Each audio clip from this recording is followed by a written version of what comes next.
আশা করছি তোমরা সবাই খুব ভালো আছো এবং সুস্থও আছো। আমি আমার পরিবারে সবাই বেশ ভালো আছি এবং সুস্থও আছি।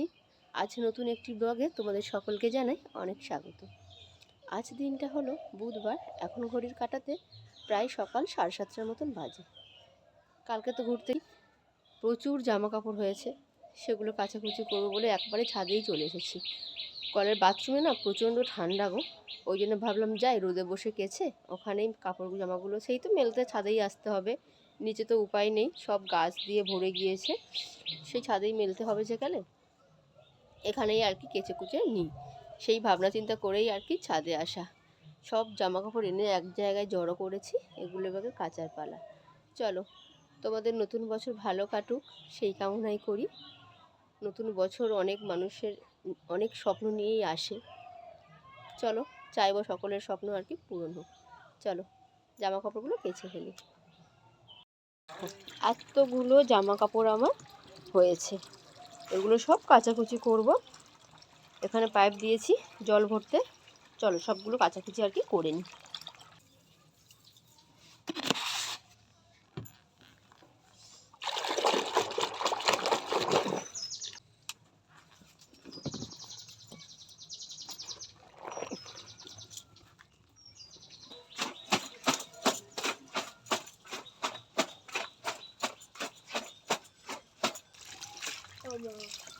দাদা বলে অত দাদা বলতে দাদা দাদা বলে দাদা কল করে ফোন করতে। ওইটা আর বোনর কোনটা দেবে? ওইটা আর এইটা, এইটা বলো। হ্যাঁ আমার। আচ্ছা, একদিন ছাদের ওপর পিকনিক হবে বাবা। যাই হোক চলো, দেখো এখানে জামা কাপড়গুলো সব মেলা হয়ে গিয়েছে, কত জামা কাপড় হয়েছে দেখো, এই দেখো পুরো ছাদ আজকের আর কি ভরে গিয়েছে। চলো আজ তোমাদেরকে একটা জিনিস দেখাই, কি বলো তো, আমার ছাদের উপর দিয়ে না আমার উঠানটাকে কেমন লাগে দেখতে, সেটাই আর কি তোমাদেরকে দেখাবো। আমার সিঁড়ি দিয়ে উঠতেই পাশে একটা সরু বারান্দা আছে, তার মধ্যে দিয়েছি কিছু চন্দ্রমল্লিকার চারা, আর নিচে দেখো ফলের ক্রেটে করে দিয়েছি অনেক রকমের জবা, প্রায় এখানে 14 থেকে 16 রকমের জবা আছে।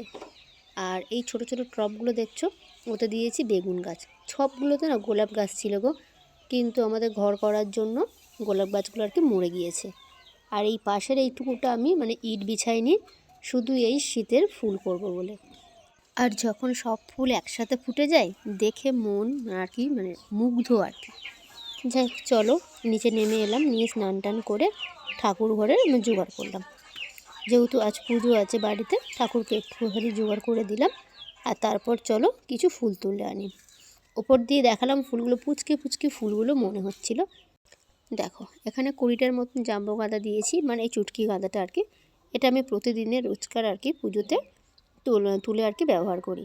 আর যেগুলো বড় বড় ফুল ফুটে আছে ওগুলো ধরো পূর্ণিমা অমাবস্যা যখন মা কালীর পুজো হয় কিংবা কোনো বড় বড় পুজো হয় তখন ওই ফুলগুলো তুলি। আর যখন মনে হয় যে একটু তুলে দেব তখন তুলে দিই, কাজ ভরা ফুল তো, তার থেকে তুললে কিছু বোঝাও যায় না। আর এই থোকা গাঁদাগুলো না একটা করে ঘটে পড়লে মানে ঘট পুরো আর কি আলো হয়ে থাকে, আর ভীষণ সুন্দর আর কি দেখতে লাগে। দেখো ঠাকুর মশাই পুজো করে গিয়েছে, আর দুটো ঘটে দেখো ওই দুটো থোকা গাঁদা দিয়েছি, মানে এগুলো এখনও পর্যন্ত আর কি ভালো করে ফোটেনি, এখনও পর্যন্ত ফোটা আর কি বাকি আছে। তারপর দেখো এখানে প্রসাদ তুলে নিলাম।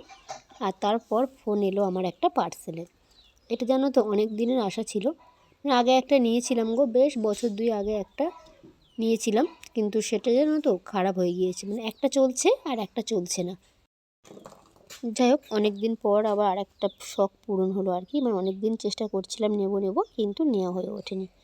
যাই হোক চলো অনেকটা বেলা হয়ে গিয়েছে, এসে দেখো রান্না চাপিয়ে দিয়েছি, ফুলকপিটা কেটে ভাজতে দিয়েছি, প্রেসারে দিয়েছি মুগের ডাল, আর ওখানে হচ্ছে ভাত বসিয়ে দিয়েছি। আর বাকি যে কাটাকুটি আছে মানে এগুলো ভাজা হতে হতে আমি বাকি কাটাকুটিগুলো আর কি করে নেব। কি বলো তো, সবগুলো একসাথে কেটে নিয়ে বসতে একটু না সময় লাগে, আর একটা করে চাপিয়ে দিয়ে আর একটা করে কাটাকুটি করতে না আমার ভীষণ ভালো লাগে, মানে অনেকক্ষণ সময়ে রান্নাঘরে থাকতে হয় না। যাই হোক চলো, ফুলকপি ওখানে ভেজে তুলে রেখেছি। আর এখানে একটু জিরে তেজপাতা ফোড়ন দিয়েছিলাম, দিয়ে আর কি আলুগুলো ভেজে নিয়েছি। তার মধ্যে দিয়ে দিয়েছি রোজকারের যে মশলাগুলো থাকে, একটু আদাও দিয়েছিলাম, লঙ্কার গুঁড়ো, হলুদ গুঁড়ো, জিরে গুঁড়ো আর ধনে গুঁড়ো। ব্যাস এই মশলা কটা দিয়ে কষিয়ে নিয়ে তার মধ্যে আবার ফুলকপিগুলো দিয়ে ভালো করে কষাবো। কষিয়ে আর কি একটু গরম জল দিয়ে দেব। জানো তো আমাদের বাড়ি ফুলকপি না সবাই খুব ভালোবাসে। আমার পুচকু তো ভীষণ ভালোবাসে, আর তার সাথে সাথে আমিও ভালোবাসি। তোমাদের দাদা, মানে প্রত্যেকটা মানুষ আর কি ফুলকপি খুবই পছন্দ করে। দেখো ফুলকপি তরকারি এখানে বসিয়ে দিয়েছি, পাশে আবার একটা শিম ভাজা হচ্ছে, আর এখানে দেখো ভাত আমার প্রায় হয়ে এসেছে। চলো ফুলকপির জন্য একটা মশলা আর কি রেডি করে নিই।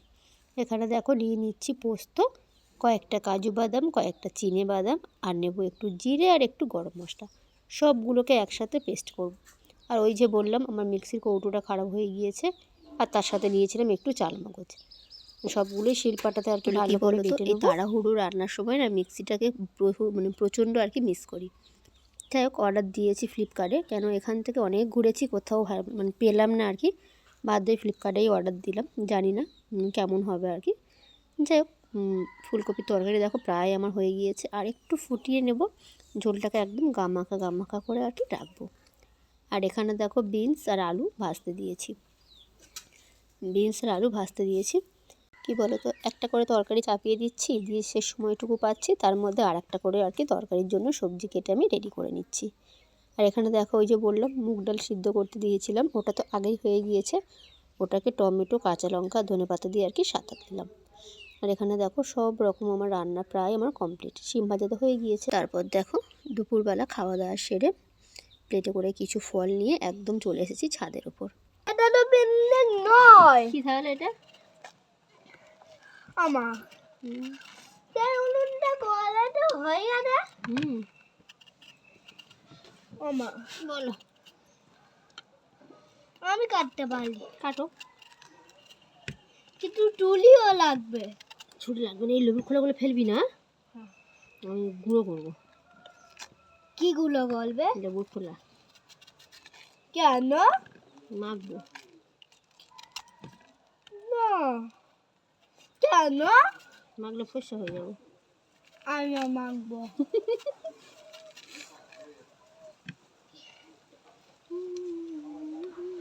আমার টুলি লাগবে।